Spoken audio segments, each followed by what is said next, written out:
మనందరం రైల్వే స్టేషన్లో ఎదురు చూస్తుంటాం, మనం ఎక్కవలసిన ట్రైన్ ఎప్పుడు వస్తుందా అని.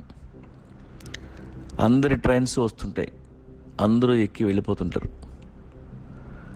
చాలా బాధగా ఉంటుంది. రోజులు గడుస్తున్నా మన ట్రైన్ రాదు, కానీ ఏదో ఒక రోజు మన ట్రైన్ వస్తుంది. అలా వచ్చేసరికి మనం చేయాల్సిన పని ఏంటి? ప్లాట్ఫామ్ మీద ఉండటం. చాలామంది ట్రైన్ కోసం చూసి చూసి ప్లాట్ఫామ్ వదిలి వెళ్ళిపోతారు. అలా వెళ్ళొద్దు. ప్లాట్ఫామ్ మీదే ఉండండి, అక్కడే ఆడుకోండి. అసలు మనం ఎక్కాల్సిన ట్రైన్ రాకముందే మనం పోతే పోనివ్వండి.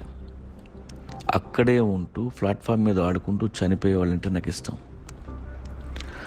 సక్సెస్ అంటే స్టార్ అవ్వడం కాదు, నీకు ఇష్టమైన పని కోసం ఇష్టంగా చావడమే సక్సెస్ అంటే. నా దృష్టిలో వాళ్ళే సక్సెస్ఫుల్ పీపుల్. మనం స్టార్ కాలేకపోవచ్చు, పేపర్లో మన ఫోటో పడకపోవచ్చు. ఒకవేళ నువ్వు ఎక్కాల్సిన ట్రైన్ ముందే వచ్చేసింది, ఎక్కేసావు, ఎక్కడికి వెళ్తావు? వేరే స్టేషన్లో వేరే ప్లాట్ఫామ్ మీద దిగాల్సిందే కదా. అక్కడ చేయాల్సిన పని ఏంటి? ఆడుకోవడమే. మన వర్క్ని ఎంజాయ్ చేస్తూ బతకగలిగితే ఎక్కడైనా ఒకటే, మద్రాస్ ఢిల్లీ ఏదైనా ఒకటే. బట్ ఇలా బతకాలనుకుంటే మాత్రం కీప్ యువర్ సోల్ ఫ్రీ.